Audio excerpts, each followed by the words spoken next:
بسم اللہ الرحمن الرحیم الحمد للہ رب العالمین والصلاة والسلام علی رسولہ الکریم وعلی آلہ وصحبہ ومن سار علی نہجہ الی یوم الدین وسلم تسلیما کثیرا اما بعد۔ ہم نے سابقہ درس میں سوال نمبر 33 لیا تھا، جس میں ہے کہ توحید کے برعکس اس کے مخالف کیا ہے، وہ شرک ہے۔ تو شرک کی کتنی قسمیں ہیں؟ 2 قسمیں ہیں۔ کیا کیا ہیں؟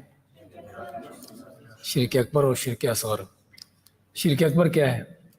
بلکہ اس سے پہلے شرک کیا چیز ہے؟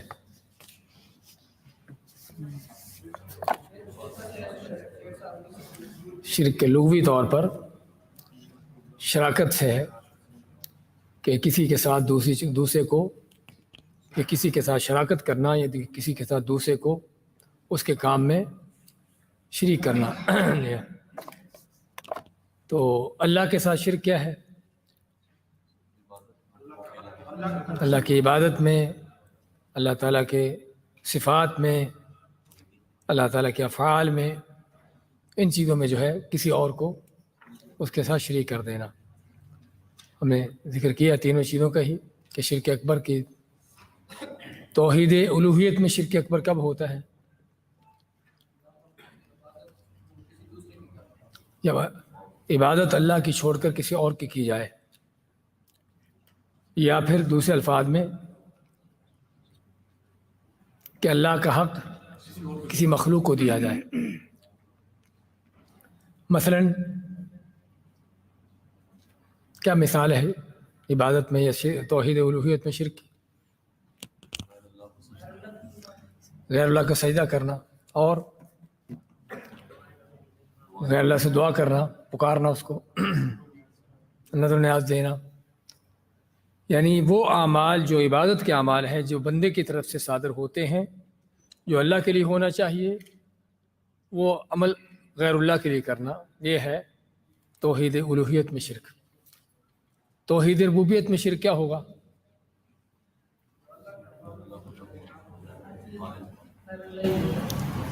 کہ جو اللہ تعالیٰ کے افعال ہیں اس میں غیر اللہ کو اس میں شریک کرنا۔ مثلا رزق دینے میں کہ اللہ کے سوا کو اور رزق دیتا ہے، اللہ کے سوا اور کو پیدا کرتا ہے، کوئی زندگی موت کا مالک ہے، یا کوئی بھی ایسی چیز، نفع نقصان کا مالک، وہی کہ جو اللہ تعالیٰ کے افعال ہیں اس میں کسی اور کو شریک کر دینا یا اور کو وہ دے دینا۔ اور توحید اسماء و صفات میں شرک، ادھر سے بھی سنیں کچھ۔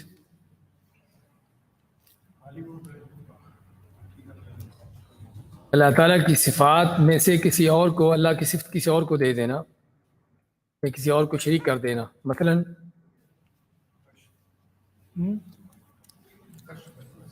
علم غیب کا، کہ علم غیب کا دعویٰ کرنا کہ فلاں بھی علم غیب جانتا ہے، وہ بعض اوقات نام اس کے بدل کر کہ غیب کی بجائے کشف کا نام دے دینا، تو یہ توحید اسماء و صفات میں شرک ہے۔ شرک اکبر کے کیا نتائج ہیں؟ ہاں جی، 3 نتیجے ہیں۔ پہلا کیا ہے کہ آدمی شرک اکبر کرنے سے دین سے، اسلام سے خارج ہو جاتا ہے۔ دوسرا، اس کے اعمال برباد ہو جاتے ہیں۔ ہم چاہتے ہیں ترتیب سے چلیں، یعنی پہلی بات تو عمل برباد ہوا، دوسرا اس کے بغیر، پہلی چیز اس کے شرک کرنے سے کافر ہو گیا، دوسرا اس کا عمل برباد ہو گیا دنیا کے اندر ہی، آخرت میں کیا ہے کہ بغیر توبہ کیے مر گیا تو ہمیشہ کے لیے جہنم میں ہے۔ دلیل اس کی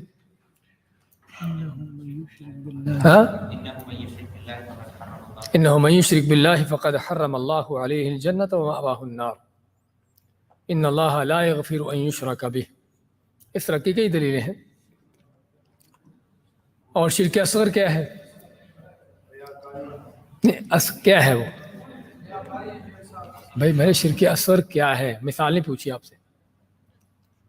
ہمیشہ سوال سمجھا کریں کہ سوال کس نقطے پر، کس پوائنٹ پر کیا جا رہا ہے۔ ایک شرک اصغر کی تعریف کیا ہے؟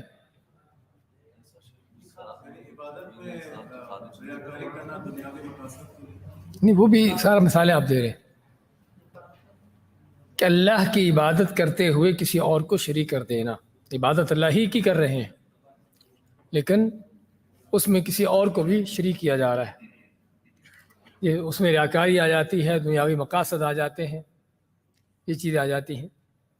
تو لیکن عبادت اللہ ہی کی کر رہا ہے آدمی، نماز پڑھ رہا ہے، روزہ رکھ رہا ہے، اور روزہ یعنی کہ نماز اللہ ہی کے لیے ہوتی ہے، لیکن اس میں مقصد اس کا کیا ہے؟ لوگوں کو دکھانا، لوگوں کی تعریفیں، شہرت حاصل کرنا، اس طرح کی چیزیں کا. تو یہ شرک اصغر ہے. اور شرک اصغر کے کیا نتائج ہیں؟ ہاں جی، یہ عام گناہوں سے بڑا گناہ ہے. جو عام کبیرہ گناہ ہے، چوری، زنا، بدکاری اور شراب وغیرہ سے، ان سے بڑا گناہ ہے. اور اس کے کرنے سے آدمی دین سے خارج نہیں ہوتا. اور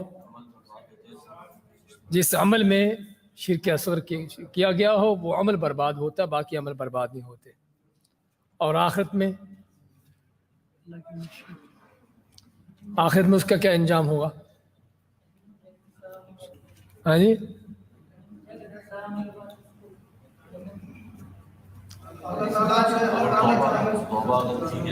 آخرت میں ہم ذات ہے کہ علماء کے اس میں اختلاف ہے کہ شرک اصغر کرنے والے کی بغیر توبہ کیے اس کی معافی ہو سکتی ہے یا نہیں. جس طرح کہ کبیرہ گناہوں کا معاملہ ہے، اللہ کی مشیت پر ہے، اللہ تعالیٰ چاہے تو معاف کر دے، چاہے تو اس کی سزا دے. تو کیا شرک اصغر بھی ایسا ہے یا کہ اس کی معافی نہیں ہے؟ کیونکہ شرک ہے اور شرک کو معاف نہ کرنے کا اللہ نے فیصلہ کیا ہے. تو اس میں دو علماء کے قول ہیں. ابن تیمیہ رحمۃ اللہ علیہ فرماتے ہیں کہ شرک اصغر بھی معاف نہیں جب تک اس کی معافی نہ مانگی جائے، کیونکہ اللہ نے اس کو شرک کو معاف نہ کرنے کا فیصلہ کیا ہوا ہے. جبکہ باقی علماء کا کہنا ہے، یا دوسرے علماء کا کہنا ہے کہ شرک اصغر جو ہے وہ کبائر کی طرح ہے، کبیرہ گناہوں کی طرح ہے، اور اللہ کی مشیت پر ہے. اللہ کی مشیت پر ہونے کا معنی کہ اگر اللہ تعالیٰ چاہے تو اس کی بخشش کر دے اور چاہے تو اس کو عذاب دے. یعنی جو بغیر توبہ کیے مر گیا، ریاکاری کی، دکھلاوا کیا دنیا کے اغراض و مقاصد کے، اور اللہ عالم یعنی کہ اگر دیکھا جائے نصوص کو تو صحیح زیادہ یہی دوسرا قول معلوم ہوتا ہے کہ یعنی کہ شرک اصغر کا حکم کبائر ہی کی طرح ہے کہ اللہ تعالیٰ چاہے تو اس کی بخشش کر دے، اس کو معاف کر دے. لیکن یہاں پر بھی ایک اور چیز بعض علماء نے ذکر کی ہے، وہ کیا ہے کہ بعض اوقات ریاکاری جیسا، شرک اصغر جیسا عمل ہوتا ہے، لیکن انسان کا ہر کام ہی ریاکاری کا ہوتا ہے، اس میں کبھی بھی کوئی اللہ کے لیے کوئی چیز نہیں کرتا آدمی. تو یہ اس کا حکم بھی شرک اکبر جیسا ہی ہے. اور یہ عام طور پر منافقین کا یہ انداز ہوتا ہے کہ ان کا کوئی کام اللہ کے لیے ہوتا ہی نہیں ہے، ہوتا ہی صرف لوگوں کے لیے ہے. نماز پڑھیں گے لوگوں کو دکھانے کے لیے صرف، اور زکوٰۃ دیں گے، کچھ بھی کام کریں گے صرف لوگوں کو دکھانے کے لیے، اپنا اسلام ثابت کرنے کے لیے کہ ہم مسلمان ہوتے ہیں. اللہ کی رضا مقصود ہونا، کوئی آخرت کی طلب ہونا، کوئی ایسی چیز ہوتی نہیں سرے سے. جو جن کا اس طرح کا معاملہ ہو تو وہ ایسے ہی ہے جس طرح کی شرک اکبر ہے. اس کے بعد آگے چلتے ہیں، سوال نمبر 34 پڑھتے ہیں. اگرچہ ہم نے پہلے ذکر کر چکے ہیں اس کا سابقہ سوال نمبر 32 میں، لیکن پھر سے یہاں سے کہ چونکہ الگ سے اس میں تفصیل دی گئی ہے تو پڑھ لیتے ہیں. کیا ہم اپنی طرف سے اللہ تعالیٰ کے نام و صفات مقرر کر سکتے ہیں؟ اللہ تعالیٰ کے اسماء و صفات توقیفی ہیں، یعنی وہ اللہ تعالیٰ کی طرف سے متعین کردہ ہیں، ہمیں اپنی طرف سے اس کا کوئی نام دینے کی اجازت نہیں، لہٰذا اللہ تعالیٰ کی کسی صفت سے اس کا نام اخذ نہیں کیا جا سکتا. اسی طرح اللہ تعالیٰ کے ہر فعل سے اللہ کی صفت اخذ نہیں کی جا سکتی، جیسا کہ فرمان ربانی ہے یخادعون اللہ وہو خادعہم، وہ منافق اللہ تعالیٰ کو دھوکہ دیتے ہیں اور وہ اللہ ان کو دھوکہ دیتا ہے، لہذا ہم یہ نہیں کہہ سکتے کہ اللہ تعالیٰ دھوکہ دینے والا ہے، معاذ اللہ. جی کیا ہے کیا ہم اپنی طرف سے اللہ کے نام یا صفات مقرر کر سکتے ہیں؟ اور اس سوال کا بھی لانے کا مقصد کیا ہے؟ کیونکہ ہم دیکھتے ہیں کہ کئی ایسے نام رائج ہیں لوگوں کے ہاں اللہ تعالیٰ کے ناموں سے کہ جو قرآن و سنت میں نہیں ہیں. ہمارے پاک و ہندوستان کے بعد قرآنوں کے شروع میں یا آخر میں نام لکھے ہوتے ہیں 99 نام، ان میں سے کئی نام اس طرح کے ہیں کہ جو قرآن و سنت سے ثابت نہیں ہیں۔ بعض علماء نے اپنے اجتہاد سے ان کا ذکر کیا ہے۔ وہ کہاں سے لیا ہے؟ اللہ تعالیٰ کی کسی صفت سے اللہ نے اپنی کوئی صفت بیان کی ہے، اسی صفت سے وہ نام اخذ کیا گیا ہے۔ اور اسی طرح آج بھی بعض علماء اس طرح کی چیزیں کر رہے ہیں۔ تو اس لیے اس بات کو سمجھنے کی ضرورت ہے کہ اللہ تعالیٰ کے نام اور صفات کے حوالے سے جو ہمیں پہلے کیٹیگری پڑھ چکے ہیں کہ اللہ تعالیٰ کے ہر نام سے اسے صفت حاصل کی جائے گی۔ رحمان میں رحمت کی صفت ہے، لیکن اللہ تعالیٰ کی کوئی صفت بیان ہوئی ہے قرآن یا حدیث میں تو ہم اس سے اللہ کا نام نہیں بنا سکتے کہ اللہ کی اگر یہ صفت ہے تو اس کا نام بھی یہ ہوگا۔ اسی طرح اللہ تعالیٰ کے کسی فعل کا بیان کیا گیا ہے، اللہ تعالیٰ یہ چیز کرتا ہے، تو اللہ تعالیٰ کے اس فعل سے نہ تو نام بنا سکتے ہیں نہ صفت بنا سکتے ہیں، بلکہ اس کو فعل ہی کے انداز سے رکھا جائے گا۔ تو اللہ کل حال اسماء و صفات کے حوالے سے جو اہم قاعدہ کلیہ وہ یہی ہے کہ جو نام کے انداز سے آیا ہے اسی کو نام ثابت کریں گے، اپنی طرف سے نام نہیں بنائیں گے۔ اگر کوئی صفت کے انداز سے چیز آئی ہے تو اس کو صفت کے انداز سے بیان کریں گے، اس صفت سے نام نہیں بنائیں گے۔ اگر کوئی فعل کے انداز سے کوئی چیز ذکر ہوئی ہے تو اس کو فعل کی حد تک رکھیں گے، نہ اس کو صفت بنائیں گے نہ اس سے نام بنائیں گے۔ کس لیے؟ کیونکہ یہ سارا غیبی معاملہ ہے۔ اللہ تعالیٰ کی ذات کے حوالے سے جو بھی چیزیں ساری غیبیات میں سے ہیں، اور غیبی چیزوں میں اصل کیا ہے؟ توقیف۔ توقیف آپ کے پڑھ رہے ہیں، توقیفی۔ توقیف کا معنی کیا ہوتا ہے؟ اصل توقیف وقف سے ہے، کس چیز کا، یعنی کہ رک جانا، توقف کر دینا۔ اسی سے موقف ہوتا ہے، یعنی جہاں پر کوئی چیز کھڑی کی جاتی ہے، تو یعنی رک جانا۔ تو اللہ تعالیٰ کے یعنی حوالے سے یا غیبیہ جو بھی غیبی چیزیں ہیں ان کے حوالے سے اصل یہ ہے کہ آدمی اس میں اپنی طرف سے کوئی بات نہ کرے، بلکہ جو جس طرح سے آیا ہے اسی طرح سے اس کو بیان کرے۔ تو یہ ہے توقیف۔ تو مثال دی ہے یخادعون اللہ وهو خادعهم، اللہ تعالیٰ کے افعال میں سے وهو خادعهم کہ اللہ ان کو منافقوں کو دھوکہ دیتا ہے۔ تو ہم اللہ کا نام نہیں رکھ سکتے کہ اللہ دھوکہ دینے والا ہے، نہ اس کو یہ صفت دے سکتے ہیں کہ اللہ تعالیٰ دھوکہ دیتا ہے، لیکن اس کو فعل کے انداز سے بیان کریں گے، اور وہ بھی صرف اس طرح کے یعنی کہ موقع پر، جس کو کہتے ہیں مقابلتاً۔ مقابلتاً کے معنی کہ منافق ایسا کرتے ہیں تو اللہ بھی ان کے ساتھ ایسا کرتا ہے۔ یمکرون ویمکر اللہ، اللہ نے کافروں کے بارے میں فرمایا ہے کہ وہ مکر کرتے ہیں، چال چلتے ہیں، فریب کرتے ہیں۔ تو ہم کہیں گے یمکر اللہ، اللہ تعالیٰ بھی تدبیر کرتا ہے ان کے خلاف، لیکن اللہ تعالیٰ کو ماکر کا نام نہیں دیں گے کہ اللہ مکر کرنے والا ہے، نعوذ باللہ، ایسا نہیں کہیں گے۔ تو یہ بہت اہم چیز ہے کہ اس میں دیکھا جاتا ہے کہ بعض لوگ اس کو نہ سمجھنے کی وجہ سے غلطی کا شکار ہوتے ہیں، اس لیے اس سوال کو الگ سے لایا گیا ہے۔ سوال نمبر 35، اللہ تعالیٰ کے عرش پر ہونے کی کیا دلیل ہے؟ قرآن و سنت میں اس کی بہت زیادہ دلیلیں ہیں، جیسا کہ ارشاد ربانی ہے الرحمن علی العرش استوى، رحمان اللہ تعالیٰ اپنے عرش پر قرار پکڑا ہے۔ مزید حدیث میں ہے کہ رسول اللہ صلی اللہ علیہ وسلم نے فرمایا والعرش فوق ذلك واللہ فوق العرش، عرش اس آسمانوں سے اوپر ہے اور اللہ تعالیٰ عرش پر ہے۔ یہ آپ کو مختصر انداز سے سوال کا جواب دیا گیا ہے۔ اس کا تفصیل جو ہم آپ کو بیان کرنا چاہیں گے تاکہ اس مسئلے پر بھی ہمیں پتہ ہو کہ موقف کیا ہونا چاہیے اور صحیح کیا ہے۔ اللہ تعالیٰ کے عرش پر ہونے کا کیا دلیل ہے؟ عرش کیا چیز ہے؟ سب سے پہلے عرش کے بارے میں معلوم ہونا چاہیے۔ عرش کیا ہے؟ کرسی ہے؟ مخلوق تو ہے لیکن چیز کیا ہے؟ مخلوق تو بہت ساری اللہ تعالیٰ کی۔ ہاں جی، یعنی عرش کرسی ہے۔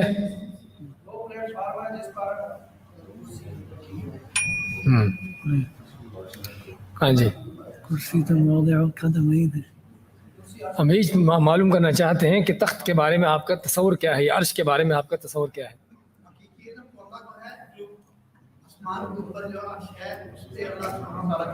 لیکن عرش ہے کیا چیز؟ تخت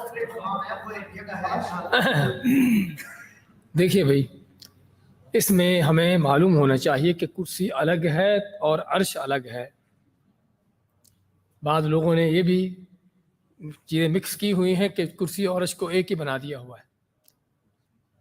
نبی کریم علیہ السلام فرماتے ہیں کہ ساتوں آسمان اور ساتوں زمینیں اللہ کی کرسی کے مقابلے میں ایسے ہیں جس طرح کے کسی بڑے تشت میں 7 کوائنز سکے ڈال دیں۔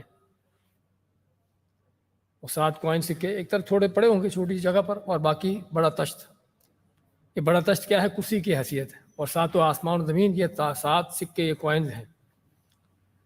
اور عرش جو ہے کرسی کے مقابلے میں کتنا بڑا ہے کہ جیسے کوئی لوہے کا چھلا صحرا میں ڈال دیں، لوہے کا چھلا صحرا میں ڈال دیں تو لوہے کا جو چھلا ہے، کڑا ہے جو صحرا میں ڈالا، وہ کرسی کی حیثیت رکھتا ہے، اور جو حد نگاہ تک پھیلا یعنی کہ وہ صحرا ہے، وہ عرش کی حیثیت ہے۔ اتنا بڑا عرش ہے۔ واللہ فوق العرش، اللہ تعالیٰ عرش سے اوپر ہے۔ سمجھے نا؟ اس سے کیا پتہ چلتا ہے کہ عرش الگ چیز ہے، کرسی الگ چیز ہے، ایک چیز۔ دوسری چیز کہ یہ سبھی اللہ کی مخلوقات ہیں۔ کرسی بھی اللہ کی مخلوق ہے، عرش بھی اللہ کی مخلوق ہے۔ اور کرسی کے بارے میں جس طرح کہ ابن عباس رضی اللہ عنہ فرماتے ہیں کہ اللہ کے قدم رکھنے کی جگہ ہے، موضع القدمین، اللہ کے قدم رکھنے کی جگہ ہے۔ اور یہ یقیناً ابن عباس، اگرچہ ابن عباس کا یہ قول ہے، لیکن کیا ایسی غیبی چیز ابن عباس اپنی طرف سے کہہ سکتے ہیں؟ ممکن نہیں ہے۔ اس لیے عام طور پر صحابہ، اگر صحابی کو اس طرح کی غیبی چیز بیان کرتا ہے تو اس کے بارے میں یہی ہوتا ہے کہ اس نے اللہ کے نبی صلی اللہ علیہ وسلم سے یہ چیز سنی ہے۔ سمجھے نا؟ اس لیے کرسی اللہ تعالیٰ کے موضع القدمین ہے، قدم رکھنے کی جگہ ہے۔ پھر عرش کیا ہے؟ عرش کا معنی جس کو ہم تخت کہتے ہیں، بادشاہوں کے تخت ہوتے ہیں۔ اگرچہ اللہ تعالیٰ کا عرش کس طرح کا ہے اللہ نے ہم کو بیان نہیں کیا، لیکن نام کے لحاظ سے امام مالک سے جب پوچھا گیا الرحمن علی العرش استویٰ، کہ رحمان یعنی اللہ تعالیٰ عرش پر بلند ہے، اللہ تعالیٰ عرش پر بلند ہے۔ پوچھا سوال کرنے والے نے کہ عرش کیا ہے، کیا معنی ہے اس کا، اللہ تعالیٰ عرش پر بلند ہے؟ تو امام مالک نے کیا فرمایا؟ الاستواء معلوم، کہ اللہ کے عرش پر بلند ہونا معلوم ہے۔ کہ بلند ہونے کا معنی کیا ہوتا ہے؟ کہ اس چیز پر قرار پکڑنا، بلند ہونا معلوم چیز ہے، لیکن کس طرح بلند ہے اللہ نے ہم کو اس کا علم نہیں دیا، مجہول ہے، اور اس کے بارے میں سوال بھی کرنے کی اجازت نہیں ہے۔ کس لیے؟ کیونکہ صحابہ کرام نے آیتیں پڑھی، اللہ کے نبی سے نہیں پوچھا کہ اللہ تعالیٰ اپنے عرش پر کیسے بلند ہے۔ تو لیکن عرش اسی طرح سے، عرش کا معنی کیا ہے؟ تخت۔ لیکن اللہ کا تخت وہ ہے کیسا کہ جو کائنات مخلوقات میں سب سے بڑا ہے۔ مخلوقات میں سب سے بڑی چیز کیا ہے؟ وہ تخت ہے، اللہ کا عرش ہے۔ کتنا بڑا ہے، اس کی کیفیت کیا ہے، اس کو اللہ تعالیٰ ہی جانتا ہے، ہمیں اس کی کیفیت کا پتہ نہیں۔ اور اللہ تعالیٰ اس عرش پر بلند ہے، برقرار ہے۔ اس کا معنی کیا ہے کہ اللہ تعالیٰ عرش کا محتاج ہے، جس طرح کہ بادشاہ تخت پر بیٹھا ہوتا ہے، ایسی چیز نہیں ہے۔ اللہ تعالیٰ عرش کا محتاج نہیں ہے، لیکن عرش پر بلند کیسے ہے ہم کو اس کا علم نہیں دیا گیا۔ ہمارا فرض بنتا ہے کہ ہم جس طرح جو آیا ہے اس پر اسی طرح سے ایمان لائیں، کیونکہ اس موضوع پر حقیقت میں بہت سے لوگ گمراہی کا شکار ہیں۔ بہت سے لوگ کو عرش کو کہتا ہے کہ اللہ تعالیٰ کی حکومت ہے، یعنی عرش واقعی کوئی ایسی محسوس چیز نہیں ہے، وہ صرف اللہ تعالیٰ کی حکومت، جہاں سے اللہ تعالیٰ کے احکام جاری ہوتے ہیں، وہ عرش ہے۔ تو اور یہ سراسر غلط ہے۔ اللہ فرماتا ہے وَيَحْمِلُ عَرْشَ رَبِّكَ فَوْقَهُمْ يَوْمَئِذٍ ثَمَانِيَةٌ، کہ قیامت کے دن اللہ کے عرش کو 8 فرشتے اٹھائے ہوں گے۔ تو کیا حکومت اٹھائے ہوں گے؟ کوئی حصی چیز ہے تو پھر ہے نا۔ آپ فرماتے ہیں کہ یعنی کہ قیامت کے دن سب سے پہلے میں جو ہے یعنی کہ اٹھوں گا، یا یعنی کہ ہوش میں آؤں گا تو دیکھوں گا کہ موسیٰ علیہ السلام عرش کا پایا پکڑے ہوئے ہیں، عرش کا پایا پکڑے ہوئے ہیں۔ تو پایا کس چیز کا پکڑتے ہیں؟ کوئی مخلوق محسوس چیز، سمجھے نا۔ اس لیے بڑے بڑے ہمارے بعد چوٹی کے بعد مفسر جن کو کہا جاتا ہے اور بڑی ان کی دنیا میں چرچا ہے، انہوں نے اس طرح کی تفسیریں کی ہیں کہ عرش کے معنی تخت حکومت ہے اور پتنی کی اس طرح کی چیزیں، اور کرسی بھی کیا ہے کہ یہ نہیں کہ اللہ تعالیٰ کی کوئی پاؤں رکھنے کی جگہ اس طرح کی چیز، بلکہ وہ بھی اللہ تعالیٰ کی حکومت اور اس طرح کے معنی کیے جاتے ہیں، اور یہ سراسر غلط تعویلیں ہیں، قرآن و سنت کے برخلاف ہے۔ اس لیے ہم پڑھیں گے یہاں پر کہ قرآن کریم اللہ نے 7 مرتبہ الرحمن وعلی العرش استویٰ یہ اس آیت کا ذکر ہوا ہے۔ جن کے پاس یہ تفصیلی نوٹس ہیں ان کے پاس لکھا بھی ہوا ہے کہ کہاں کہاں پر کون کون سی صورت میں کون سی آیت ہے۔ سورۃ الاعراف میں ہے 54 نمبر آیت، سورۃ یونس کے 3 نمبر آیت، اور اس طرح سے 7 جگہ اس کا ذکر کیا ہے۔ اور اسی طرح صحابہ اکرام سے ابن مسعود، ابن عباس، ابن عمر اور باقی صحابہ سے بھی روایت ہے کہ عرش 7ویں آسمان سے اوپر ہے اور اللہ تعالیٰ عرش پر ہے۔ اور اس طرح سیدنا ابو ہریرہ کی سے روایت ہے کہ آپ صلی اللہ علیہ وسلم نے فرمایا کہ ان اللہ کتب کتابا قبل ان یخلق الخلق، کہ اللہ نے اب مخلوقات کو پیدا کرنے سے پہلے ایک کتاب لکھی، ان رحمتی سبقت غضبی، کیا لکھا اس میں کہ میری رحمت جو ہے وہ میرے غضب سے سبقت لے گئی، آگے بڑھ گئی۔ فہو مکتوب عنده فوق العرش، یہ کتاب اللہ کے ہاں لکھی ہوئی کہاں پر ہے؟ عرش پر۔ اور اس طرح کی ایک نہیں بلکہ بہت سی دلیلیں ہیں قرآن و سنت سے، تو بار بار اس کا ذکر ہوا ہے، اور صحابہ اکرام نے اس کو اس عقیدے کو ثابت کیا ہے کہ اللہ تعالیٰ اپنے عرش پر ہے، بلند ہے، لیکن جس طرح بتایا ہے کہ اس کی کیفیت کا علم نہیں دیا گیا، اس لیے اس کی کیفیت میں نہیں جائیں گے، لیکن اس بات کا اقرار کریں گے کہ اللہ تعالیٰ اپنے عرش پر بلند ہے جس طرح اس کی ذات کے لائق ہے۔ اور اس کے علاوہ یہ کہ جن لوگوں نے اس عرش اللہ کے عرش پر ہونے کا انکار کیا ہے، ائمہ اکرام نے ان کی سخت مذمت کی ہے، بلکہ ان کو کافر قرار دیا ہے۔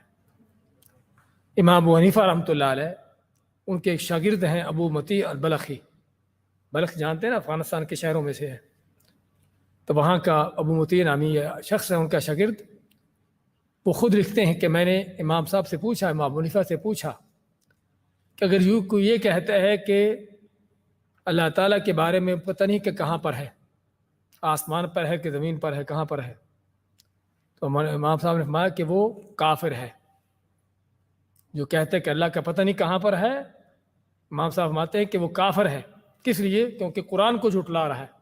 اللہ فرماتا ہے الرحمن علی العرش استویٰ، الرحمن عرش پر بلند ہے، اور کہتا ہے کہ پتہ نہیں کہاں پر ہے۔ پھر اس نے کہا، پوچھا سوال کرنے والے نے کہ کہتا ہے کہ عرش پر تو ہے، لیکن عرش کا پتہ نہیں کہاں پر ہے، اوپر ہے کہ نیچے ہے، کہتا ہے وہ بھی کافر ہے، کیونکہ اللہ تعالیٰ بلند ہے، بلندی پر ہے۔ تو اس ان کے سوال جواب میں کیا معلوم ہوا کہ جو اللہ تعالیٰ کے بلند ہونے کا، اللہ کے عرش پر ہونے کا انکار کرتے ہیں، امام ابو حنیفہ رحمۃ اللہ علیہ اس کو کافر قرار دیتے ہیں۔ تو وہ کافر کیوں ہے؟ کیونکہ قرآن کو جھٹلا رہا ہے۔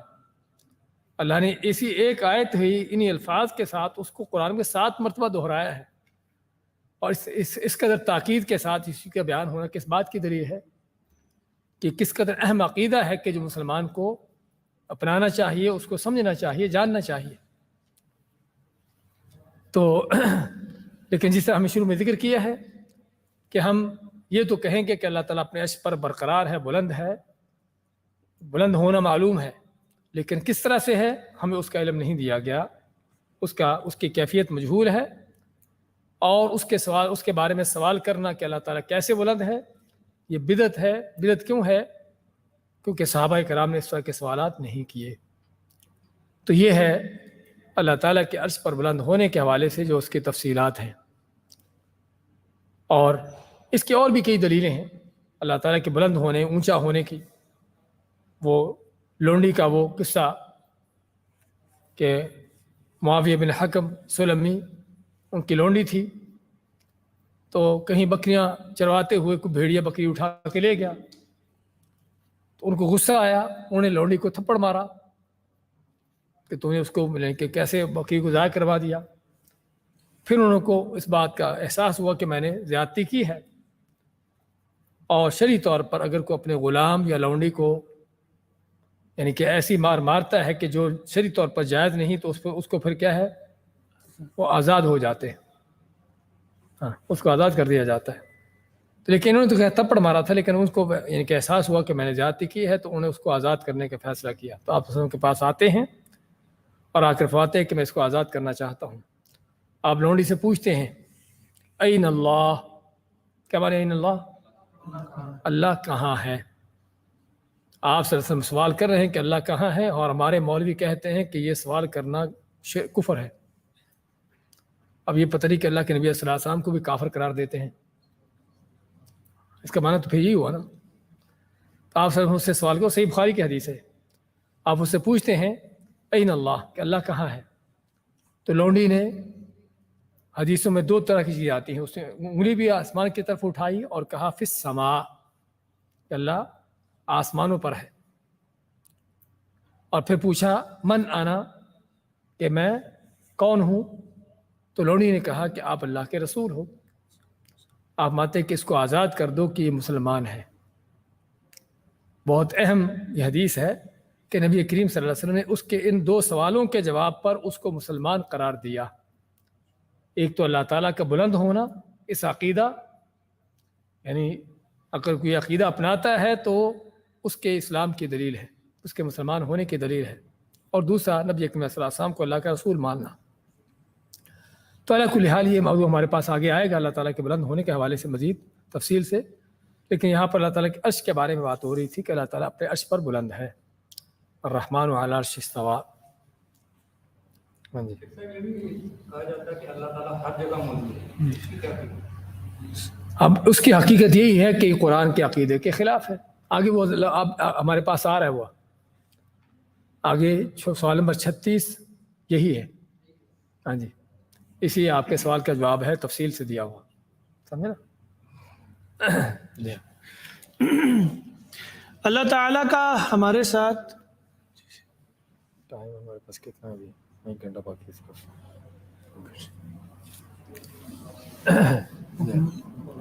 وعلیکم السلام ہو گیا آپ کا، چلیے پھر آپ آئیے۔ ٹھیک ہے انشاءاللہ، ابھی ہمارے دعوت کا جو پروگرام ہے وہ آپ سنیں گے انشاءاللہ۔